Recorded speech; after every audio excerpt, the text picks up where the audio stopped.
We are loud, obnoxious, and completely inappropriate. Viewers' discretion is strongly advised.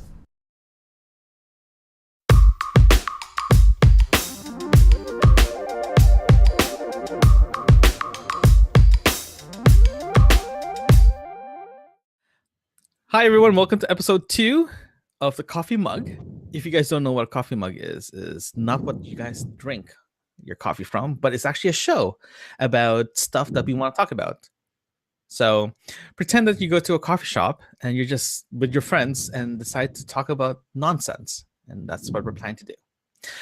My name is Leonard, and today I am drinking a coffee from Starbucks, sort of. It's just a mug, not a sponsor. And today I am joined by Derek and Mark. Derek, you want to go first and tell me what you're drinking and tell me about yourself?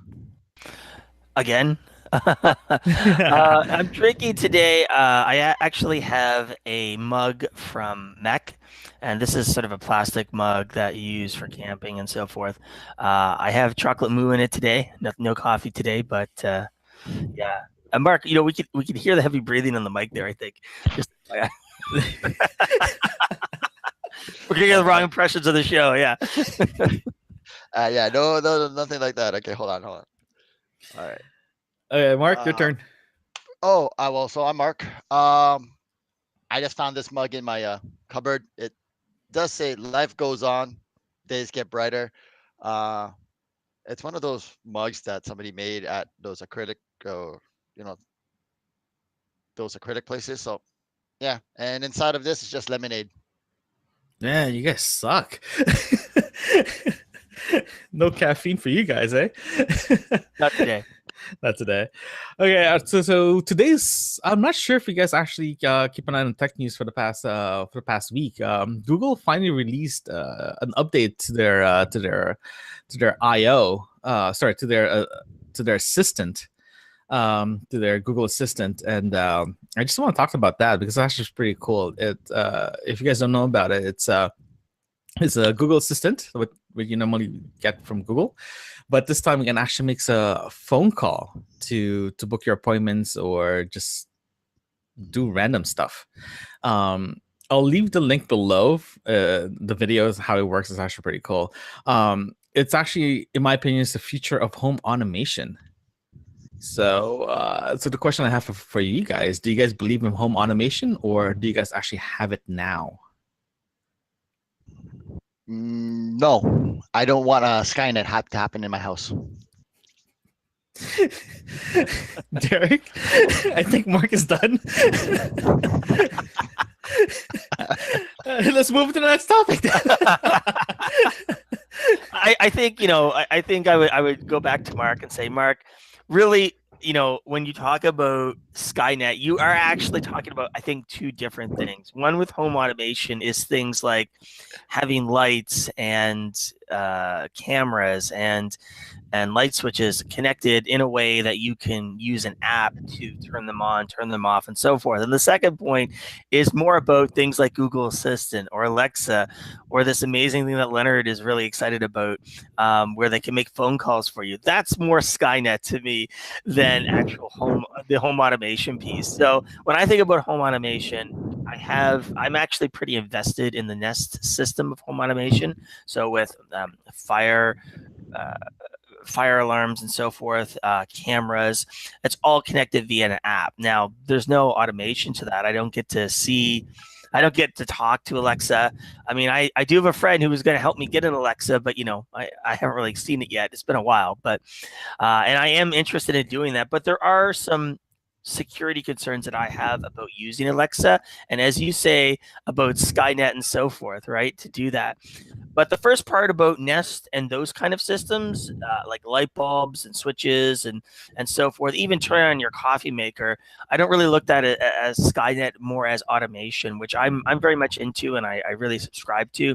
When it comes to the Alexa and the Google, though, I could see your point, and I'm very wary about it, more about the privacy concerns, because as people may know that Google had been listening to a person's conversation without not using keywords to activate the device to start listening. And I think, and I'm just assuming here, Mark, that's where some of your concerns come from. Yeah, I mean, basically, when you look at it, the premise of Skynet, what happened? We got Skynet. It became self-aware on what was that date again? And it used the internet to take control of all automated things, including everybody's houses. Well, it launched the nukes to destroy the world, but when you look at it, it all starts with one thing. Like, yeah, we have home automation, but everything's connected to your network. Then you have Alexa and all the Google AI and all those other things. They use the internet and your network to connect to everything. So once one once you're all connected, it could just be one virus just needs to take it all out. You know what I mean? Um, there's going to be people out there that it's going to they're going to try to hack in any form of that they could think of to get into access to your homes to disrupt our livelihoods, right? So that's my concern about this whole automated thing, all AI and all everything like that. I mean, yeah, it has its good points, and everything always starts out with their good points. But you also have to look at the other end. People are going to use it, try to exploit it, and try to use it to gain an advantage to the people who are not aware of how to really protect themselves. Well, I agree with that. I think, let's take Nest, for example. Nest is a holistic system. You can have an automated door lock on your door. You can have a camera. You can have your smoke detectors linked to it. You can have your thermostat linked to it, right? Mhm. Now, I actually have an electric door lock myself, but it's not a Nest. And I do that, as you say, for security. I don't have all of my eggs in one basket because any system can be hacked. Any system can be, monitored. I don't have any cameras in my home. You'll see a lot of these Nest things online where they show people looking at their dogs and so forth. And that's wonderful. But to me, that is a home privacy issue because Nest can be hacked. Any account can be hacked. You know how that is, right? Yeah. Any Nest account. But for me, for security, even though I could get a Nest unlocked door, I don't. I have it as a different company. That's a standalone. I'll never change that simply because it lessens the opportunity for somebody to hack into it and so forth. As for things like Alexa and so forth, you're talking about taking over the world. The reality is that AI is coming. We're not going to, somebody is going to do it. Most likely it's going to be the Googles of the world that are going to do that. And that does have a lot of implications, a lot of concerns. They'll tout that as being able to control it. But, as what's the saying in Jurassic Park, life finds a way, kind of thing. Consciousness finds a way. So that's definitely a concern to think about. I agree. For me, because I use Alexa. I use Alexa to control my lights right now, and I also have Siri on my phone, and Michelle's using Google Assistant. So all three of us, not three of us, both of us are using all three products seamlessly. I do agree about putting everything in one basket regarding your assistant. For me, assistant is the future. Sorry, AI. Let me just rephrase this. AI is the future. They should have morality laws regarding AI, especially if your AI is actually talking to a human being, like what Google's actually showing now in their I/O conference, right? And I think there should be a disclaimer and saying, "Hey, this is Leonard's AI talking to you. He wants to set an appointment or something like that," right? At least it gives the other person, the other side, sort of a fighting chance of like having a conversation to a person, not thinking that it is a computer trying to manipulate the conversation or trying to do something else, right? On the other hand, on the other side of that, I would completely agree that something like what you're describing, to have an assistant that can go do certain tasks and so forth, is a wonderful thing. It would lessen certain day-to-day things that you have to do. It would allow you to free up time, which is the purpose of all automation, is the idea that, there's a task that you don't have to do. Back in the 50s when we started to have refrigerators and irons and vacuums, back in those days, those were the automation pieces that everybody craved and everybody had to have. We're just in this new generation where we have new tools to make other things that are automated. Automation has been around for a very long time. probably a solid decade or so. But that was mostly do-it-yourself kits that were done, not these integrated home automation pieces. So home automation is nothing new. It's just the integration piece is a lot newer. Well, I mean, like that whole thing about automation, you're right. It's been around for a long time. I mean, how many in the factories or in the industrial side of things, like how many like a lot of it's all automated, right? For manufacturing cars. I mean, there's still a human element to it, but a lot of it is all automation. But again, I don't know. It to me, it's like I think everybody. I know what it's going to be going forward.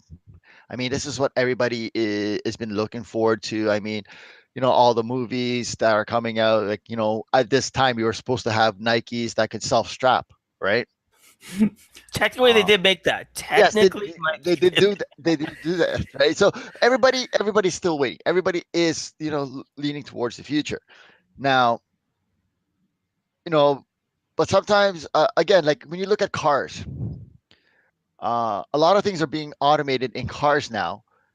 But for me personally, I don't feel that it makes anyone a better driver. I feel that it's going to make them a worse driver because they're going to rely on blind spot checking, lane, being in your lane consistently. You know, uh, Even ABS. ABS came out a long time ago, and it's still when you first learn how to drive without ABS, you actually learn how to brake slippery conditions by pumping your brakes.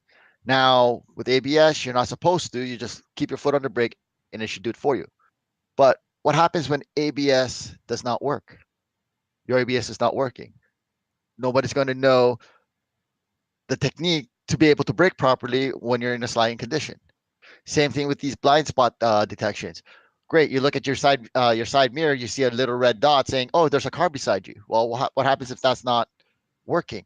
Is the person going to learn how to check their blind spot? So again, I'm always the devil's advocate when it comes to new technology. I mean, like I said, I don't. It's great, it's coming out, but everybody has to also think about the drawbacks on it. Like, is people going to learn how to do things for themselves when this is not working? You know what I mean? Okay.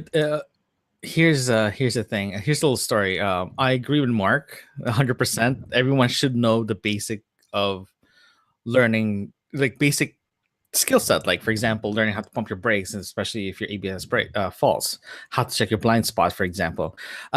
For me, I'm sort of the opposite. I love technology. Technology, in my opinion, it is the future, but there is responsibilities the manufacturers should take regarding implementing those new technology.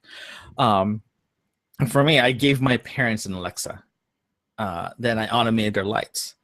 For that, because in my opinion, home automation assistants are great for seniors or people with disability, because that's where, in my opinion, that's where home assistance or home automation will benefit human race, right? Especially if you have some type of disability. I automated their lights because a couple of reasons. One is just in case there's an emergency, or if they fall and they need to contact someone, it's connected to their phone. They can contact me or contact my siblings. If there's an emergency, they can just say it out loud. It will make a phone call for them, right? And it's become sort of like a safety. It's a safety thing, right? And in my opinion, that's where home automation should focus on. Right? If you're just if you're a techno nerd like me or like us that wants to check out home automation because it's cool, because it's there, we want to know how it works, then yes. But that, in my opinion, that's just a toy now. But as soon as you get older and start using it properly, that's when the benefits of home automation shows. Like you can actually start seeing it in that way, right? And including here's a little FYI. A couple of weeks or a few months ago, I was walking and getting out of the subway. I noticed that there's a guy who was using FaceTime. I always make fun of people using FaceTime, and he's actually doing sign languaging through FaceTime. And in my opinion, that's a great way to use a technology. Technology that's will benefit a certain population that needs that visual It's visual communication, and same thing for home automation. It's a tool that can be used properly, can benefit a certain population. I agree. I think that's a great point about people with disabilities. I mean, even the advent of automation in cars in regards to driving, when that comes along, you get an entire population of people who are even blind who can then technically own a car, depending on the laws and how advanced the piece becomes from a technical perspective and a safety perspective. When that hump is overcome, those people will have access to transportation that they never did. But another good example I like to point out is that each generation usually has something that they see as the norm. Right now, today, they have the kids, they have Google Maps. I had in my day, I had a map in my back pocket. I had a calendar of the bus times, and I had to figure it out on my own where I was going. And I was my own Google Maps. This is, they don't have that these days. And a second thing that they don't understand is what a payphone is. Yes. Oh yeah. The art of the payphone. I mean, they're still around, and they look at it, and it's like, yeah, you put money into it, and you make a call. Yeah, remember back in the day, it's only 15 cents. Then became 25. Yeah, it's 25 cents. Remember those bell cards? Yeah, the bell cards, and then the little tricks: pressing 0, hanging up twice, pressing down to be able to get a free call out of that cell phone. Try to convince the operator that you need to make a call to somebody, and they'll just put you through. And then, tell your children who an operator was. Well, you know what? I mean, in this generation, I mean, they have texting. The art of conversation is dying. Yeah. It's like, so how did you communicate and how did you get in contact with your friends? Easy. We pick up the phone. We tell everybody, okay, we're going to be at this station at this time. If you're not here at this time, we're going to go on and we'll be here. Just meet us there, whatever. Or picking planning ahead, right? Yeah. or actually, picking up the phone and actually having a conversation with an individual. I mean, I could remember days, or I would talk to some of my friends, and if they had problems, we'd be on the phone 24 hours. Like, we wouldn't sleep. We'd talk talk about our problems and everything all night long. Yeah. Then you get the knock, then you get the knock on your door. It's like, Mark, hang up now, or I'm going to take your phone away. Right. So, yeah. So, I agree. Bunch of old guys reminiscing. Yeah, that's great. Yeah, it's that's why I don't mind moving to a dumb phone. So going back to a dumb phone, in my opinion, is the best way to go for kids. But no, I mean, that's the whole thing about automation and AI. You know what? It is the future. Don't get me wrong. It is the future. It's going there. And one day, and I would love to be alive to see, everything. Like, I got a food replicator at home and I don't have to do the cooking no more. I would love to be able to sit in my car and let the car just drive me somewhere and I don't even touch the steering wheel. I mean, I look forward to those things too. Being a techie nerd and all. But again, I feel that everybody should still learn how to do things on their own. Well, the other, I don't know if you're aware, Mark, but they have recently developed a robot arms that will actually make a dinner for you. It can be installed in your kitchen and it will literally make the dinner for you. It'll get stuff from your fridge. It will make it. It was amazing. I've already told Lo that I'm gonna do that, and we're gonna buy that because I think they priced it at about $15,000, and I'm like, $15,000, so I don't have to make dinner anymore. Oh yeah, that's great. $15,000 is a good investment when you have to make dinner for 8 people. Yes. Yes. You have a full household, yeah, $15,000. It's like, okay, great. Set it at this time. I mean, the first automated cooker is the slow cooker. Now he's in automation. Now he wants it. I want one. What, a slow cooker? Oh yeah. Oh, grab it. All you do is chop up everything. You don't have a slow cooker? No, I don't. Really? They're great. I'm the slow cooker. For a large family, you can't beat them, right? I Yeah. agree. Well, it's kind of fun. It's kind of funny though, because after hearing all this, it's kind of like I had a conversation with one of the people I know that his stepson does not know how to do cursive writing, Mm. and I'm like, did they take that out from the school curriculum? Yes, they did. Yeah, They did. Like They took out cursive writing out of the school curriculum. that, I'm having trouble understanding. That's like because now, like I heard this comment before was made that kids today will learn how to type before they learn how to write. Yes, and that is And true. I noticed that to my nephew and my niece. Well, And I noticed that they're learning how to type on an iPhone or to a tablet before they yes. learn how to write their own name. And that freaked me out. And now you actually have a mic now on your keyboard. You can actually say what you're texting. Well, or that's all emailing. phones. It's called text to speech. Microsoft has had text to speech Yeah. for a very long time Oh, already. you agree? Yeah.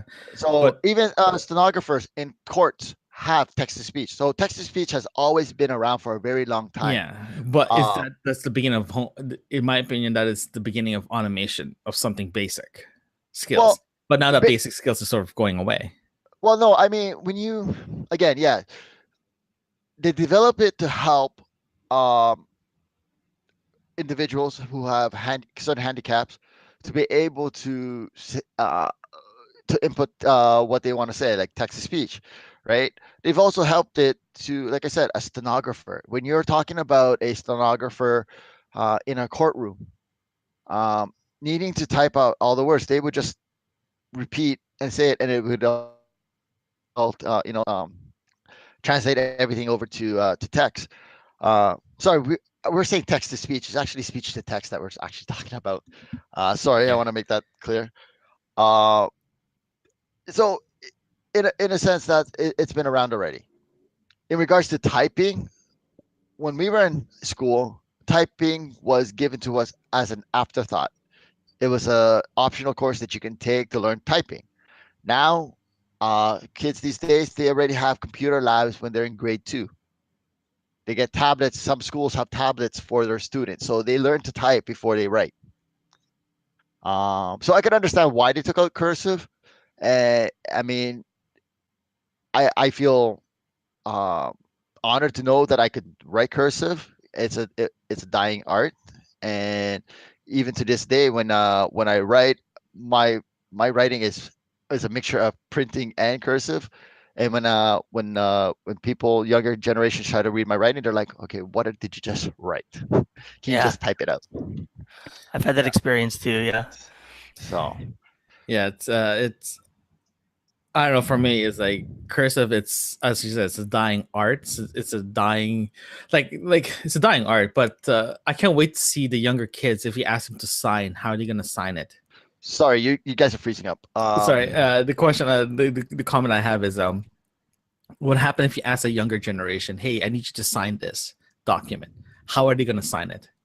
Are they going to sign it with their name with like big letters, or are they just going to put an X? You know, so that's what I'm kind of what's next going to go away? Is like assigning a document is going away now because no one knows how to do it. Like, I don't know, for me, signing a document is not, I don't know, for what I've seen, it's like 99.9% is cursive, especially in English language. Well, yes, but now when you take a look at a lot of documents, it's online. Just type your name in here, click on this box, and you've agreed to it. But let's take it back a little. We're talking about cursive in our generation. Well, what was before our generation? There was calligraphy. Were we ever taught calligraphy? No. But older generations were taught calligraphy in school. Right? So each generation has something that disappears from the next. So, and it's just... So going back, so if that's the case, with that logic, well, it's not even a logic; it's actually it's a fact that, if we lose something because of automation, just general automation itself, is that gonna why are our generation sort of holding back on it? Because try to hold it from the past because we know it works, but the new generation is like, oh, you old timers, you guys don't know what you guys are talking about. to Mark's point is that skills are lost.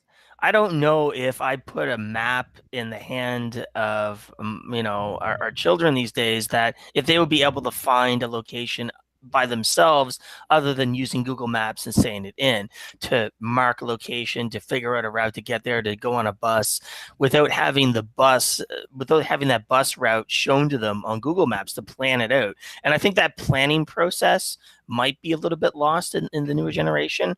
Not necessarily the millennials, although I would sort of put them more towards that generation. But as you say, every generation loses something. Loses, I would say, a skill. And if we look even farther back than what Mark was talking about, things like woodsman skills and, can you build a log cabin? I can't, even for that, but yeah, I wish I could too. But, even things like bushcrafting and things to that effect. Now we're talking really long ago. But there are skills like are you able to, what are your math skills like? Our generation was very dependent on things like calculators and things to that effect, right? How good are your math skills? Back when they launched the moon landings, everything was done by hand. I mean, yeah, they had the first computer, but they did math on the fly when they needed to. And I don't know if I could do that level of math on the fly myself even today, from a skill perspective. Well, I mean, every skill needs still, let's take math into consideration. Well, when we were in school, we weren't allowed to bring calculators into school. We had to do everything by hand. It was only when we got when we got older and when our generation started crossing over where calculators were being more accepted into classrooms, that we started using calculators.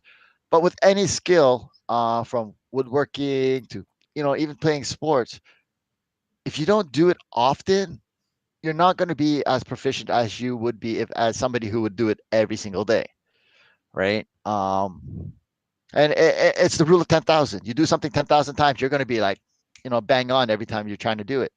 Other skills that we're looking at, I mean, again, when it comes down to innovation and new technologies coming up, yes, it does make our lives easier, but something is going to be lost, right?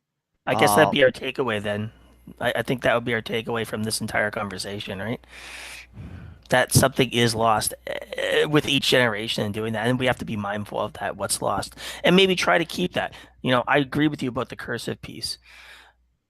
I really do. I think that's something that we're losing it was very valuable. But I think, again, every generation will feel that way. And I'm very curious what millennials will think of that way when they're our age. What will they see as being lost? Yeah. Well, they're probably going to say all this automation, the new AIs are like taking over our jobs. That might be actually very true. You're right. It is. Have you been to McDonald's lately? Well, no. I mean, I'll tell you this right now. You brought up a great point, and this is what I'm saying. Something is always lost. Well, think about it. Ford Motor Company. They had the production line, and it was all people building these cars. When the first robot came in, and the industry started changing into making more things automated by using robots to do some of the heavier stuff, how many people lost their jobs? Every time a new technology comes into play, when you have, let's take a look at AS400, Unix, and then SAP. When SAP can do exactly the same jobs as AS400 and Unix and everything else, and you can integrate that into a new ERP, well, you're not going to need as big of a IT department as you did before, right? So, again, this is one of the drawbacks of having all this new technology, all this new innovations coming through. Great, AI comes in. These guys are going to be like, I could walk up, like right now we walk into McDonald's. We have the self-service where we just use the screen, we choose and we do our orders. They got rid of how many cashiers. One of these days we're going to walk up and we're just going to tell a screen, okay, this is what I want, and then there's no cashiers at all. You know what I mean? Yeah, I agree. And then you got, like, again, with the innovations in the kitchen. Well, I want a Big Mac. Well, guess what? Within 30 seconds, it's out. It's on a conveyor belt. No human hands has touched it. So there's like I said, there's the good things about it, and there's always the bad things about it. Yeah, I agree. You know? So the takeaway is automation is gonna kill us all. well, we may have longer lifespans afterwards, but Yeah. Okay. So any final thoughts in this home automation thing? Skynet. Skynet is taking over. Skynet's taking over. I think I want to make sure that that we, I think for myself, I'd be curious in 20 or 30 years to have somebody watch this video, a millennial, and hopefully they'll refer to us in 20 or 30 years and say, this is what these guys thought from their generation. And, now that the AIs are running everything, like Mark said, we really should have listened to them back then. Yeah. Now we're slaves. You know what? Our overlords are taking over. So. Okay. Well, I have a question for you. This is a direct question for you, Leonard. Star Trek or Star Wars? Right now, Star Trek or Star Wars? Star Trek. Oh, you ass. I just had to say it because, one person's wearing Star Trek today, and another's wearing Star Wars, right? So. I'm a Trekkie. What do you want me to do? Yeah, Come on, Star Trek was around before Star Wars. Star Wars in any way, shape, or form, but Star Trek was around before Star Wars. Yes. That'd be my... It had 2 movies before Star Wars. Actually, no. The first Star Wars, the first Star Trek motion picture. What year was it released? Well, yeah, he's right. No, he's right. Yeah, Mark's right. If you're talking about movie, yes, I agree. But if you're talking about Star Trek versus Star Wars, whoever comes first. Star Trek. Yeah, Star Trek was only mic drop. Thank you very much. Let's move on. Star Trek came out. How long did it actually last? The first series. 3 seasons. 3 seasons, but each season is like 50 something episodes or something ridiculous. No, it was not 50. 20 episodes. Something or something. I know it's a lot. Well, this is a great segue. Thanks, Mark. Yeah. So you want to take this one, or you want me to take this one? Okay. Sorry, I just have to say, when it comes to monetary gains, Star Trek or Star Wars? Okay, we're not talking about that. We're talking about longevity here.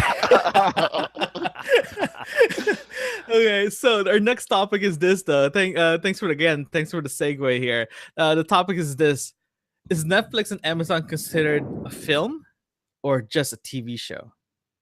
Neither. The reason why I point that out because Netflix decided to step out from the Cannes Film Festival because Cannes says they're not considered a film; they're considered a TV show. Because they're not considered mainstream enough. Do you guys agree with that statement? Yes. Okay, I need you to elaborate, Mark. I really do. Yeah, I know. Seriously. Okay. What is considered a film? Is the film definition of film old school or the new way of thinking? See, well, here's the question: what did they define a film as? How was that definition there? To be considered in the Cannes Film Festival, even Toronto Film Festival, that your film has to be shown in big screen. Yes. Right. That's the definition of being part of that festivals. Netflix did submit to film because it's considered film. It's been recorded and shown. To Canada a few years ago, they declined it because of those reasons. But now Netflix said, "Oh, we're not submitting films anymore in the Cannes." So now sort of a question's been asked that why not? Why not Netflix and Amazon films considered film, or why not shown in the film festivals? Right? Okay. Here's the thing. So if let's see. Rogers is only a cable company, but give me a production company here. Alliance Atlantis. Okay. Yeah. But let's take a look at just regular TV productions. Okay, or made for TV movie. Is a made for TV movie considered a film? It is a film. No, but is it considered a film underneath the standards of Cannes? and all the film festival. Under can theoretically no, because you're just showing it on a. Well, they're defining anything being shown on TV is not considered a film, like quote unquote film or like film festival worthy. Why? Right, because they're not considered mainstream. Okay. Right. So Netflix, Amazon, Hulu, all these streaming services. Okay. Yes, they do produce their own shows. Yes, they produce their own movies. A made-for movie for streaming. Basically, a made-for-internet movie. Not made for film. Not made for movies like the cinemas. That's what they're talking about. Cannes, Toronto Film Festival, they're talking about films that are made to go onto like a full screen motion picture movie theater, because it is not mainstream. Because how can you say Netflix is mainstream when you have to subscribe to it? Right? So I can't go to Netflix. For example, if I'm not a subscriber to Netflix, I can't go and watch that film that they produced that they've sent to the Cannes Film Festival. I have to subscribe to them. And if it's the only one I want to see, I can go to a movie theater and watch any movie I want to without doing a monthly subscription to it. With that logic, any film that's been shown on YouTube, for example, is not considered film because it's still mainstream. It's a definition that's mainstream is like not being paid, for example. Which film are you talking about? Let's say someone made a content and put it on YouTube and it's free. If it's is that considered film? No, because YouTube is not when they consider mainstream in the industry of movies and everything, mainstream to them is what you can see in a movie theater. So if I put my film in a movie theater, is that considered a film? Well, here's the piece that we really got to come down to is what are they defining it as? Because when I look at this, I look at it as more as them trying to protect something that they have currently. So they want these movies have budgets of 200 million, whatever that is, to go for a mainstream movie in a theater and so forth. Then the argument can be made that it's not shot in 4K or the format that would be able to be viewed in a movie theater. And that could be a good argument for it.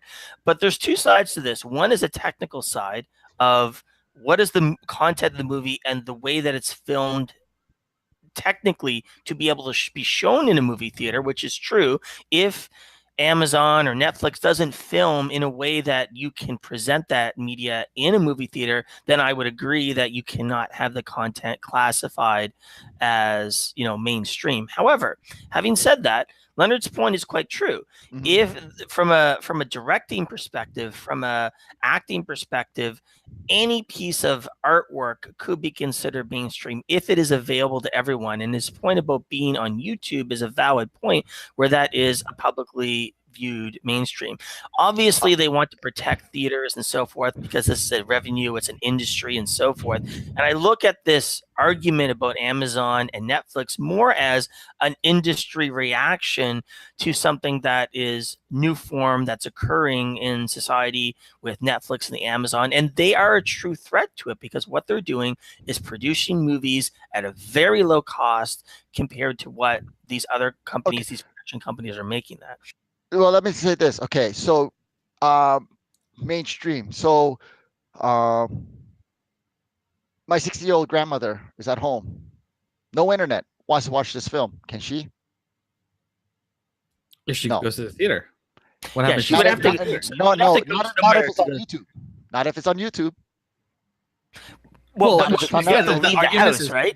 Yeah. But I'm saying, comment there. Again, if somebody does not have an internet access, they're not going to be able to watch the film or movie on Netflix. They're not going to be able to watch it on Amazon. They're not going to be able to watch it on YouTube. But with that logic, though, what happens if that person can't go to the theater? Same argument you can say. What happens if that person can't go? Okay, but it's available to them. The fact that they can't go means it's because they can't go. They could be in a hospital, but it's available to them if they're able to go.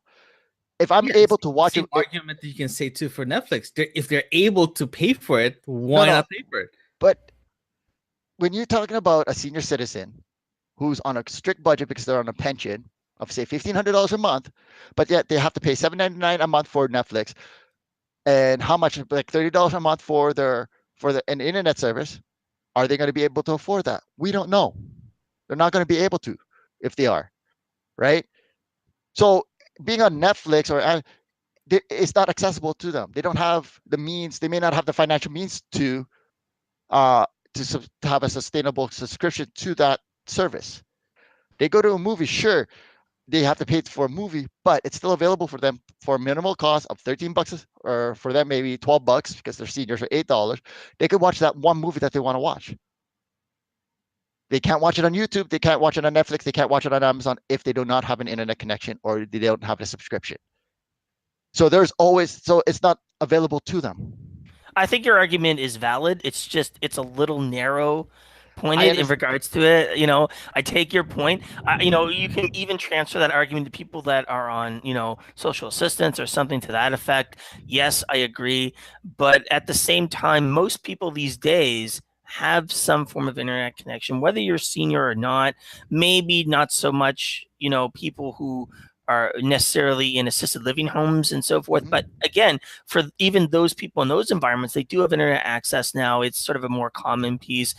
And again, your argument is more about a very narrow window there, rather than more mainstream, where's the logic being that most people will have internet access about that, right? But in this day and age. I mean, that's the thing. Again, a lot of people's terminology of mainstream is based upon being on the internet, being on social media, being on all this. But we have to take a look at the film side of things, what they consider mainstream. Our definition of mainstream can be different from somebody else's definition of mainstream. So you got to take that into consideration for themselves. So the Cannes Film Festival, Toronto Film Festival, and all these other film festivals around the world, they all have a set of rules and what they consider mainstream. It's like what's considered to be when you look at sports. How many games do you have to play in the National Hockey League before you're considered a rookie? Wayne Gretzky never had a rookie season in the NHL. Wayne Gretzky never won Rookie of the Year. Why? Because he was in the WHL, which was another professional hockey league that he was playing for before the Edmonton Oilers came and joined the NHL. So this is what I mean about the different rules and what people perceive as a different form of definition of what their mainstream is. So why don't we go back to my other point, is about not so much about the definition that way, but about the definition about the content. So is a piece of artwork that is made as a film as good as what is placed in a movie theater, from a directing perspective and from an acting perspective? And in that definition, I would say wholeheartedly that it would be defined as a movie, with provision to say that there may be a particular length of time that that to be classified a movie has to be maybe an hour and a half, or as a minimum, or not to exceed 3 hours, or something to that effect, like some standards that are in place which aren't currently in place that I'm aware of. Well, right now, if you put in a film together, as far as I know, if you do release a film, doesn't matter it can be a short film, could be a long, like Ben-Hur style length of film. You can still define it as a film because it is considered a film. It's an artistic form of visual artistry, I think. So I think the best way in my opinion, the only way you can go around I think the best way is just to redefine what is considered a film, what is considered film to be shown. Because right now, people are still defining, hey, are you a YouTuber? Your work is not considered film because you're showing it on YouTube, and or you're doing right. I think redefining what is considered a film, I think, has to be made soon, because there's a lot more content being shown online, or even just online, or even billboards. Some of the billboards I've seen, like automated billboards, has better production value than some of the stuff I've seen in film. Even advertising has better production value in some of the films I've seen so far. You know what I mean? So it's like, I think redefining what is the definition of film, I think it needs to be done soon rather than later. because having the old concept of film has to be mainstream, or film has to be shot in film, or it has to be shown in big screen. That's going to be going away soon because of online content, online distribution, right? Yeah, I mean, I just had it here. Sorry, I actually had the meaning of what is considered to be a film. Not the actual film itself, but it's basically they actually had to be Sorry about that, guys. I got an the, ambulance passing by. oh, that's they actually had a how long it should be, what the content was supposed to be like. I think the minimum was 70 minutes. Running time is supposed to be minimum 70 minutes. Okay, but then the question becomes, when they rejected Netflix's pieces, I believe their only argument was that it couldn't be shown on the big screen, right? Yes. I think that was fair. And so to be fair to them, if and most likely Netflix and Amazon didn't record these in a high enough format that it can be displayed on a screen, that is an excellent argument. But let's assume for the moment Netflix did record it in that frame rate to be able to show it up on the big screen. Would we still make that argument for them? And I think I would argue against it to say that it would be valid. Yeah, I agree, because if film was recorded based on their minimum requirements, for example, then it should be shown. Well, okay, right? But as Mark said, like, if their rules say that, oh, you have to be shown in big screen, it has to be released in the big screen, that then their justification said, no, you're not considered a film. But here's the thing, though, because they're using the word film.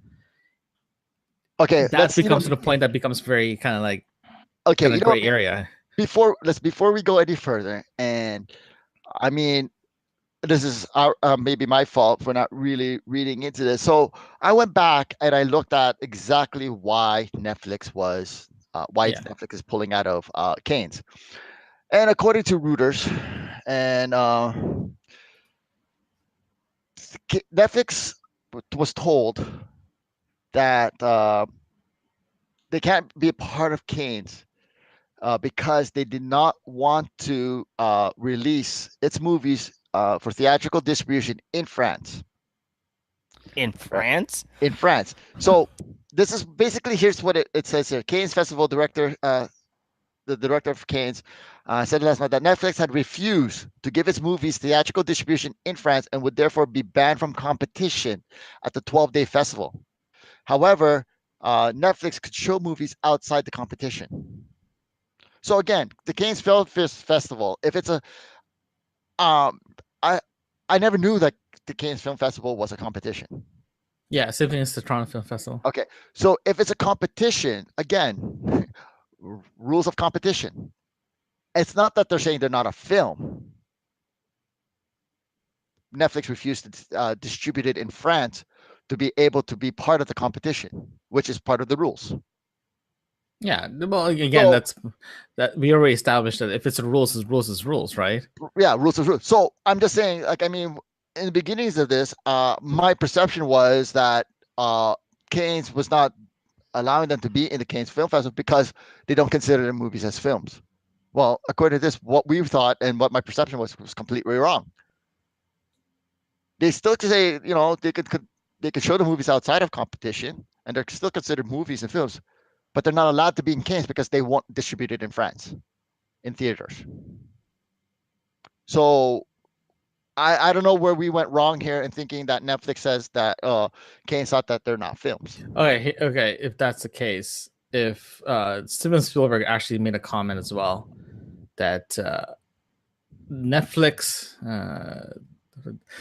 he doesn't think that Netflix should deserve an Oscar because it's considered defined differently. So the question is Netflix the question was, is Netflix considered a film or just a TV show? Right. I agree that Cannes has the right to say yes or no. Yeah. That's never been part of that's always been established that it's rules. Rules is rules, right? And I think I think I did this wrong, by the way. But All right. So at the end of the day, I think it's just the question is some people still considered Netflix and Amazon not film, right? Okay, or in other words, if I ask you, hey, the new made for Netflix movie, is that considered a film? it depends on the concept. Again, Well, is a made for TV movie a film? Or no, it's a TV show. It's a TV movie. Then we have a Netflix movie and we have a Netflix film. I mean, I've had, and you guys can correct me if I'm wrong, and I've had the question, what is considered a movie and what is considered a film? yeah, that's a good question to ask. Yeah. So what's a movie and what's a film? What's the difference? They say Schindler's List was a film. They say Star Wars is a movie. Oh, yeah, that's a pretty good question to ask, actually. They say Casablanca is a film. You know, they say Fast Times at Richmond High is a movie. Both classics, both has its followings, but what's considered a film and what's considered a movie? I've never delved into it. The question was asked to me what it was. I go, I don't know. I don't know what the difference is. And it I'd comes agree down with to you. this. I don't know either. I would agree wholeheartedly that those are very classic movies, and I consider them movies myself. That's when we say film, I think film might be and we have to look There's an into this a old little bit school more doc. myself. Is that film might be more of an artistic expression Mhm. versus having a particular plot point that is intended of A, B, C to Z, right? Whereas a film is intended to express a particular concept or something to that effect. I mean, just off the top of my head, we'll probably have to look into it a little bit more. But most things that I watch that have a flow of A to Z, I would consider that a movie. Yeah. I really would. Casablanca is a good point where it's more of a telling of a story, which a film could still be. A movie could still be that, but a movie usually has a different connotation to it, right? It may incorporate more reality based, unreal, fantasy pieces with them. I think more so. Okay, here's a brief, very short definition. Movie is a slang for motion picture. Film is a medium in which motion picture are fixed to. So Okay. we're really arguing about the same thing, really. Then Exactly. But like I said, I had that question: what's considered a film and what's considered a movie? And like I said, it's a question that has always stumped me. I mean, I do have Google, but I never did look into it. But again, I did. yeah. But I'm just saying, it's like technology, automation.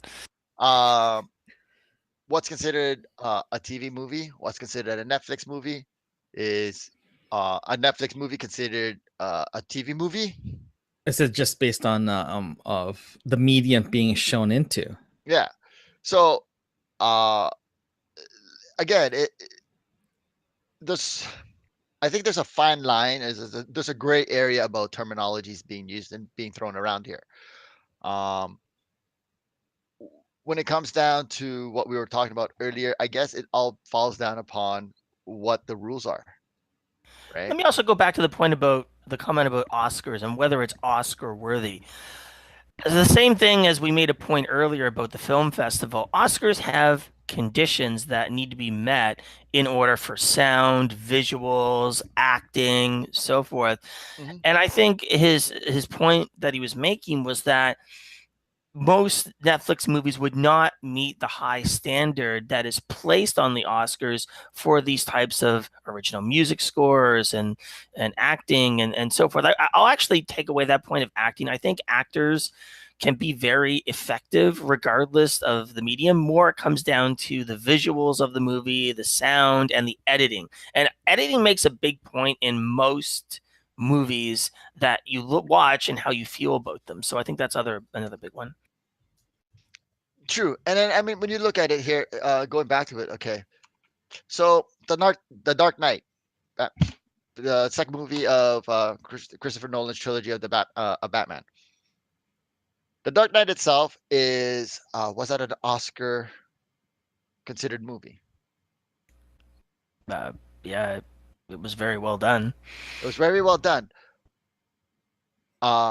Heath Ledger, you know, God rest his soul, won an Oscar for Best Supporting Role for it, as his role as the Joker. So what criteria was given to him getting the votes needed to win that category? But yet, The Dark Knight itself wasn't considered for Best Motion Picture.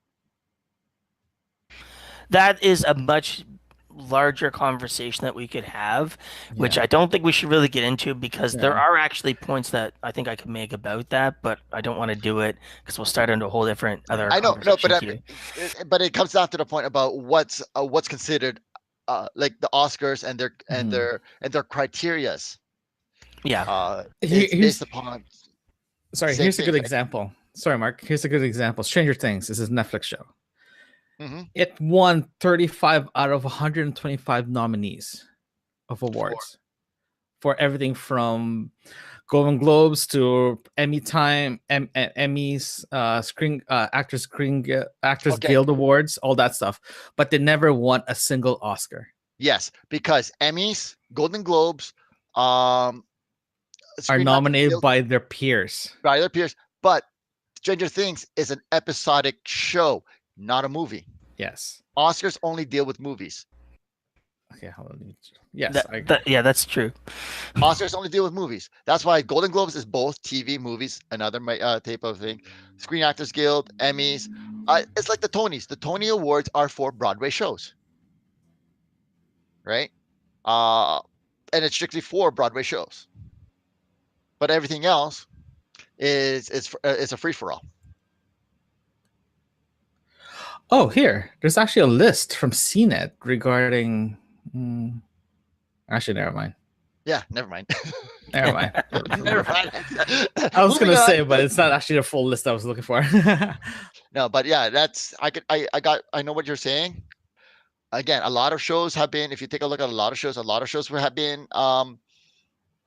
nominated for the Golden Globes, for the Emmys, but you have to find out like what the Golden Globes cover and what the Emmys cover.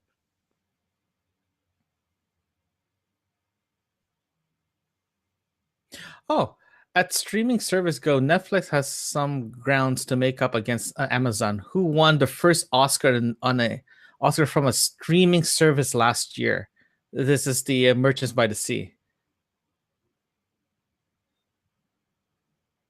So looks like, well, I'm not sure. I have to double check on this one, but so far, what I've seen, Merchant by the Sea is an Amazon's production and won its first Oscar. Okay.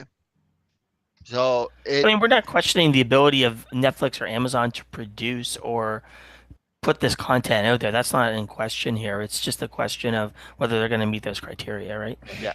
And like I said, when we first started this subject, we had a misconception about exactly why Netflix was pulled out of Cannes, and why they're not going back to Cannes. And it's more or less they just refuse to follow one of the rules. It's not a thing about if their stuff was considered movies or not, or films or not. It was just the fact that, well, we don't want to distribute this in France, in a theatrical, in the theaters. Agreed. So why don't we segue into the next topic, guys? Oh, well, we don't have any more. Well, what we can do is, I only chose 2 topics today, but if you guys want to go to the next subtopic, we can definitely do that. Yeah, let's do that. Okay, let's do that. Okay, something fast and very simple. Okay, Derek actually forwarded me a link from the Toronto Star. If you guys don't know what Toronto Star is, a newspaper in Toronto. TTC, the Toronto Transit Commission, start offering passengers with disability or who needs special seating with a button that says, "Please offer me a seat." Okay. In my opinion, not in my opinion, there's actually an article, and it's getting sort of mixed reviews, I think, regarding why is the Transit Commission doing this. Is this some people think that it is considered you're putting well, here's the thing, though. The TTC does not just giving these buttons away who thinks that that people needs disability. They have to request for one. They don't check for what is their disability. It can be anything, right? And before they release this little button that people can use, TTC do have a blue section under transit. If there's a blue seat, this means you have to give priority. It's priority seatings for people who has disability. Now they're releasing this button telling people, hey, I have a disability. I need you to get out of my seat, or you need to offer me a seat. Okay. Do you guys agree or disagree with this this button? Okay. Personally, I have no issues with it. Okay. First of all, priority seating does not mean it's their seats. Priority seating means they get first priority to it. However, if the seats are already occupied. However, as common courtesy, you should be giving up those seats to the elderly, to the disabled, and People not pregnant. people who are pregnant, people, even people with small kids. It's like priority parking. We have a parking spot that says it is for families with small children or expectant mothers. Is it against the law to park there? No, it's not. Now, there is something that I am trying to find right now. The TTC themselves has a bylaw, and based upon those bylaws, will also determine whether or not it is it a finable offense to be sitting in those blue seats when there's an elderly person standing around. Because I mean, you can see many pictures being posted from many, transit systems around the world where you have one person lying down on the bench and taking up 3 seats because they want to put their feet up, they want to have a room for the bag. Or you have an elderly woman standing up while there's a young lady or a young man sitting in a priority seating, and they don't want to give them up. But who's to say we don't know if that person sitting down there right now has a sprained ankle, who has a hurt back? We don't know. Is this is this a passive way to do public shaming? I think so. I think the other question becomes is I think TCC did this as a way to address a larger problem, which was that people with disabilities were finding that these seats were not being given up to them, whether they're elderly, whether they're pregnant, and they wanted to have another visual way to give that person to, be standing in front of that person without having some awkward conversation to give a visual cue to those individuals sitting in the seats that the person might want to give that seat up. However, I look at this as more of a social question because, I would ask a person with a disability, do you want to walk around with a pin on your lapel or whatever to show that you're a person with a disability? Or because there are people who, besides having the visual piece of somebody who is with a white cane or blind or in a wheelchair or whatever that might be, maybe they want to self-identify. Maybe they want to put that out there. And I look at it as a cost-effective way for TTC to try to address the concern. But also I look at it as a social question where, if you have somebody who is elderly come on the train, is that individual sitting in that seat willing to give it up? And to me, that's a cultural piece, but also a generational piece, depending on how you look at that. Nobody when I was growing up, where I grew up in the eastern provinces in Nova Scotia, would actually say to anyone getting on a bus, they would give up the seat immediately without question. They would simply get up. But I've lived in parts of the country where that didn't occur, where you would see, and I'm not necessarily placing this on young teenagers or anything like that. I'm even placing this on adults where you live in the country where they would not give up their seat. So in the area that you're living, it could be a cultural piece as well. It could be something of the area that you live in, because if you did that in one section of the country, people would get angry at you. You would actually be heckled and ridiculed for not doing that, whereas in other parts, they would give it no mind. So again, I look at it as a social question as well. Well, it's for me, because I do take the TTC every day, and I do take it subway, I do take the bus, I do take the streetcar. And there are priority seating for all three of them. And I've noticed that since this article came out, I've been keeping an eye on the blue seats. I actually did an experiment as well too. I noticed that even before this article came out, or this button thing came out, that if you see someone that you think requires the blue seat, or even in seat in general, they'll automatically offer 99% of, I say about 95% of the time, they will offer that seat. I've done that, right? Because again, it's courtesy, right? As Mark said, it's not the rules, right? I notice as well too that 5% who does not offer those seats, some people will do sort of like a passive public shaming of a person not offering a seat, like from a dirty look to like very passively commenting to their neighbor beside them, for example, right? I think TTC doing this button thing is sort of like an aware. It's like you say, it's a cheapest way to do public, uh, sort of like a sort of like it's just showing them, hey, there is a problem. You need to provide, just be more courteous. In other words, Well, yeah, it's a very typical Canadian thing to do. It's like very passively being say, hey, you have to be courteous, right? yeah. I mean, it is such, yeah, it is a way of that thing. It's just like, again, like you go to the malls and you have the signs now saying, courtesy parking for certain individuals. Um, it's not against the law to park there, but you should be courteous enough to give that parking spot to those people with expecting mothers, kids with small kids, um, and then some. Again, the art of chivalry. Dying.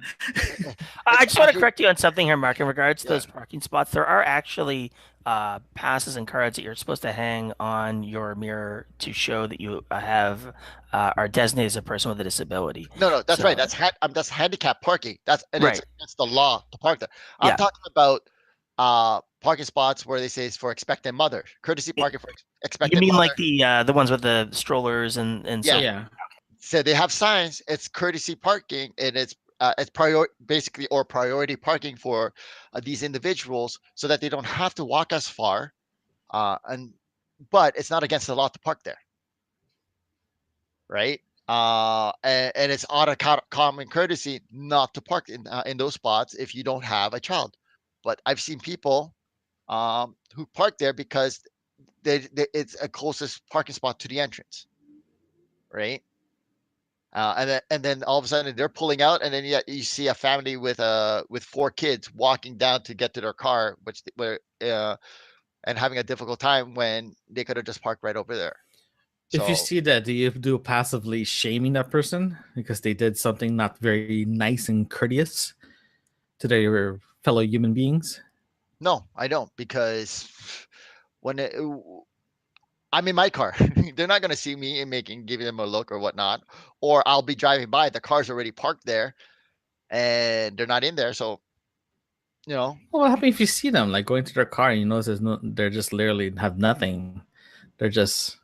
It's a good question. Do you speak up when you see something like that? Let me give you guys an example. Let's avoid the question of disability for the moment and just look at another example I can give. A few weeks ago, I was at a movie theater, and Sorry. and Leonard was there, so he knows what's going on here. What the story is. So we were at a movie theater, and it was full. It was a full movie theater, absolutely packed. There was no free seats. And in the front, there was a family who had a baby, and it was crying constantly.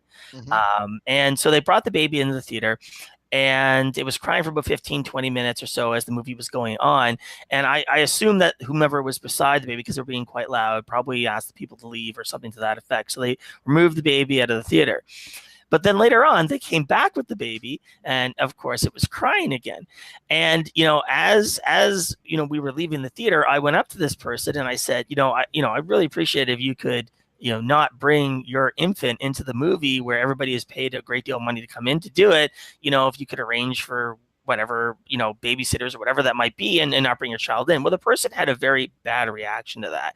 He was yelling at me. He was putting his, finger up in my face and all this sort of stuff. And I was approaching it from a courteous perspective, but he got very angry about it. And I look at that, once I had done that, more people stepped forward to say that they were objecting too. And I think it's a question of, do you speak up or don't you speak up, and try to educate that person, whether you claim it's a cultural piece or if it's them as a person, or you're looking at how they act. towards other people, that becomes a moment of education versus the person doing it. And as people left the theater, other people expressed their issue with it and so forth, because it did ruin the movie experience to a certain point. But that comes back to the point of, do you say something? And for me personally, as long as it's in the appropriate situation and done in an appropriate way, I would speak up. I believe that that's important to do, because it would allow that person to believe that if they continue to do that action, it's socially acceptable to do that, which I don't necessarily always agree with. I may not have approached the person directly. I would have actually went to management, because I don't have the authority or anything to say to this person, well, don't come back here with your kid, because it's, it's disruptive to the other patrons. First of Let all, me be clear. I didn't do this during the movie. It was after the movie. Yeah. And then, we're done there and so forth to that effect. And, this was not something I was doing to interrupt the movie or to shame them in any way, shape, or form. Yeah. I mean, I had a private conversation with the person, which then they overreacted to, which then became a larger scene per se, right, in regards to doing that. When it comes to that, and that's why a lot of people, I feel a lot of people, including myself, sometimes I don't confront the person. First of all, some people might react differently, and they might be completely, I'm sorry for this. However, I don't have a babysitter, and I really wanted to watch this movie with my family, with my friends or whatnot, or with my other kids, and I had to bring my child, like my crying child, with me. And unfortunately, sometimes that's the only way that they can take their kids to the movies. Uh, in my respect, I would have taken it to management for one. Um, it would have been a management's call to actually ask the person to leave, give them a refund or whatnot. As well, if my movie experience wasn't up to par, I usually get some form of compensation by the movie theater as well, by the management, for my troubles and everybody else's troubles. It's you're talking about the movie. How about if you're on an airplane? You A guys are different all, environment, which I wasn't trying to make this a situational question. I was making more of a social question of yeah. education and peace. But I take your point. And actually, I would agree that one of my mistakes was I should have in the beginning, when I noticed there was a problem, gone immediately to management, which I did not do. And I thought that after the fact would be an inappropriate time to go to management, because then I hadn't done that during the movie. And so management obviously would say to me, well, you should have come to me at that point, right? And doing that. So I looked at it as more of an educational piece versus doing that. But I agree with you. You should not be confronting the person in the theater or so forth. I mean, if there's somebody in behind us in the theater that's being noisy or something, you'll turn around and politely ask them to be quiet, that sort of idea. And then if they continue on, yes, you go to management. You don't deal with it directly yourself, right? Yeah. I mean, like I said, unfortunately, you don't know what's gonna happen. You don't know. You confronting somebody. Perfect example, road rage, right? You can. I know Leonard has road rage. Leonard has one. Since I moved out here, yes. But I haven't seen that. Is that a bad thing? Is he pretty road rage? Well, from what I heard from Michelle, it's pretty bad. Okay. Like, and mind you, this is a guy who came from living downtown, so I don't know why his road rage would be even worse here in Mississauga. But confrontations can bring two things: it can bring a resolution, or it can escalate. And as a person myself, there are times where I've confronted people and it escalated, and the turnout could have been really, like, the outcome could have been really turned out really bad. So for me, because now I know myself and I can get hot-headed at times, I try not to do the confrontation.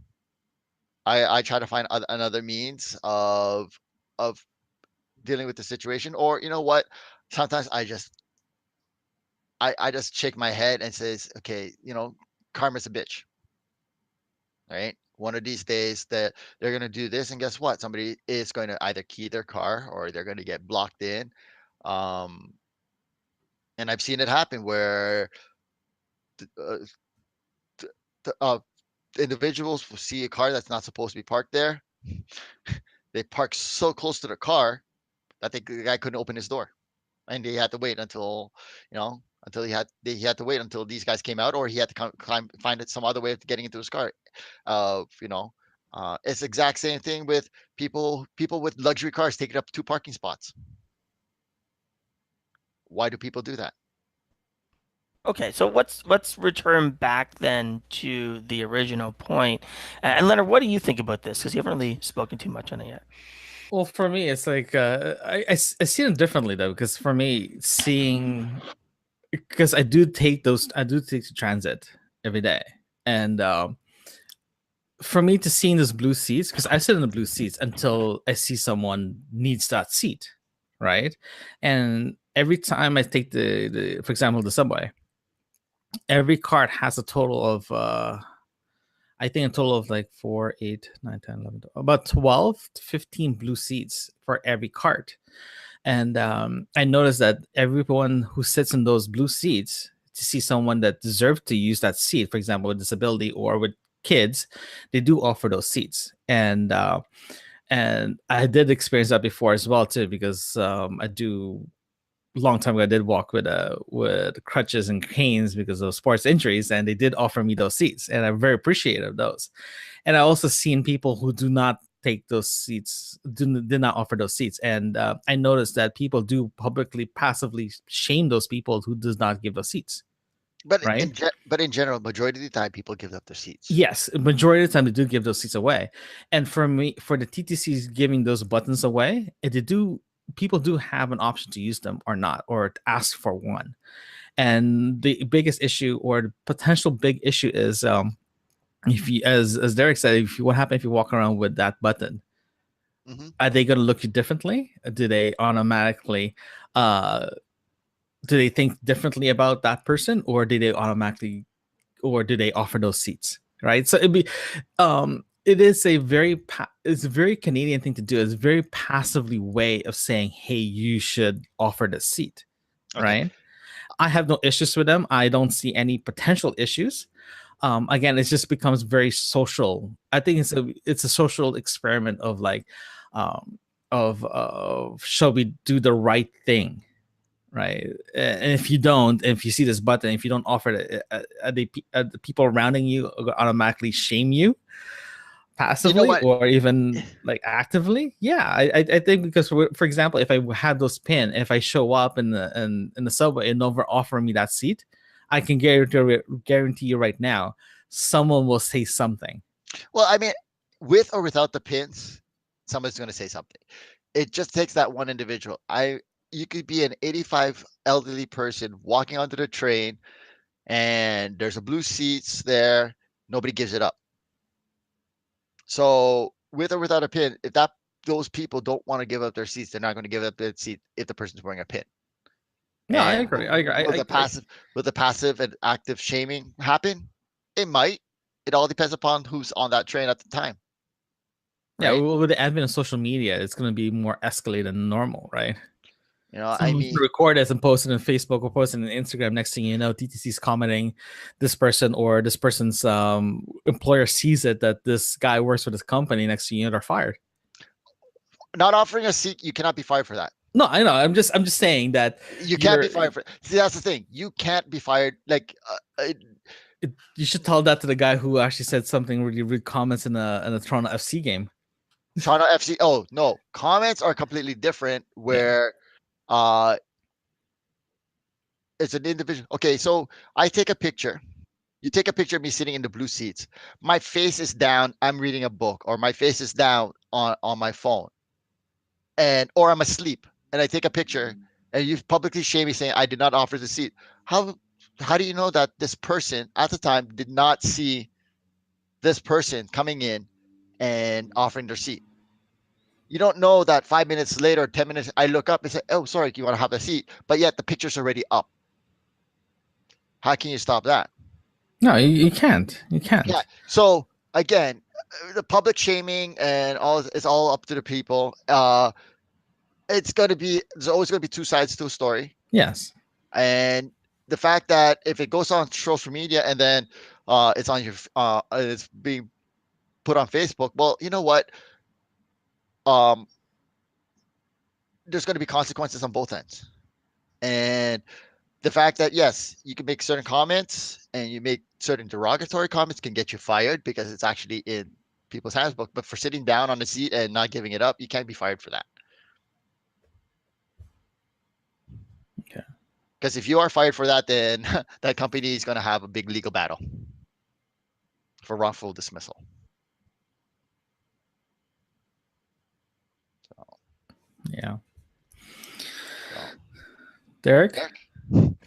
No, I agree with Mark. And we're moving into a different topic there in regards to consequences of doing that. But I think that in Canada, it's a generally prescribed that courtesy is the first point that you are to put forward. That we are generally considered to be a courteous country. We're proud of that. There are cultural pieces that involve in that sometimes where you might have a cultural difference that might impact that perhaps. But as a rule, I think that's a well-established point within Canada. Okay. Yeah. Okay. Well, I think that's it. Yeah, I'm no, out. I need a refill. So yeah. Okay, we'll do this fast then. Pick of the week. Who wants to go first? I've got nothing this week. I just was so you busy. suck. No, I pick of the week. Yeah, well, I forgot it was Mother's Day today, so yeah, I was. Okay, so now you just put that in a record. You should have said, "I totally remembered it was Mother's Day, and it was my first priority today." Yeah. My tip of the week: keep an eye on the calendar, right? Yeah, keep an eye on that. That's my tip of the week. Keep an eye on the calendar. Okay, if that's the case, Derek, what's yours? Oh, mine. I recently looked at purchasing a backpack called Pack Safe, and I think it's at Expedition 45. It's a 45-liter backpack. But the interesting about this is that it has a lot of security features in it. There's a link there that Leonard has that he can put up on the screen about it.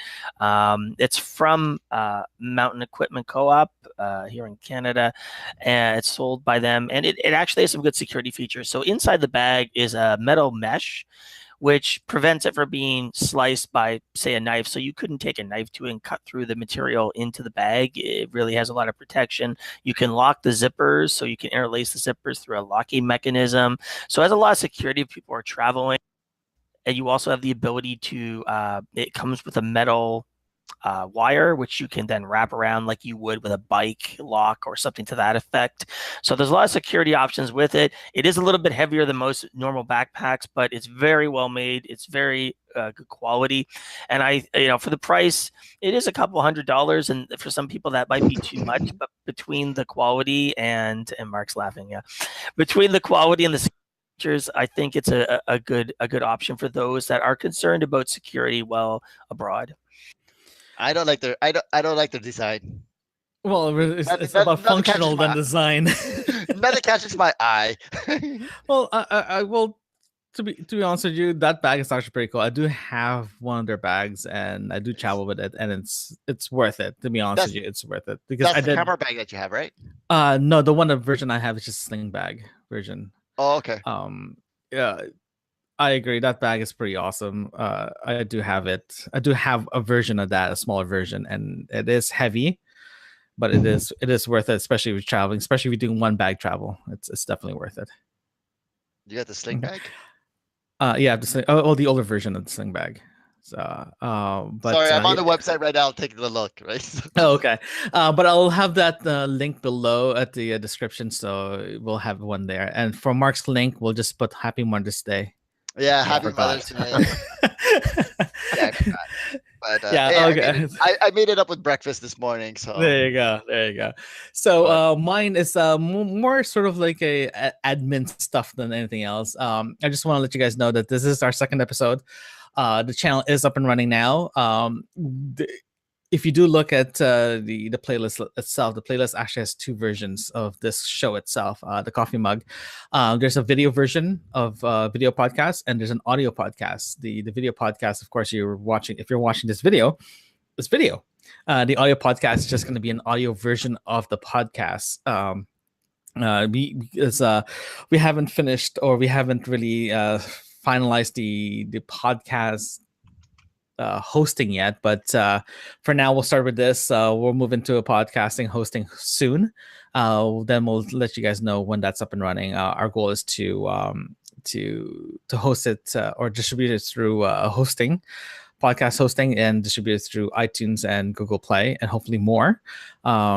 Again, this is give us a while. It's gonna take a while, but it's gonna be out there soon. That's why we have a video and audio version of the show.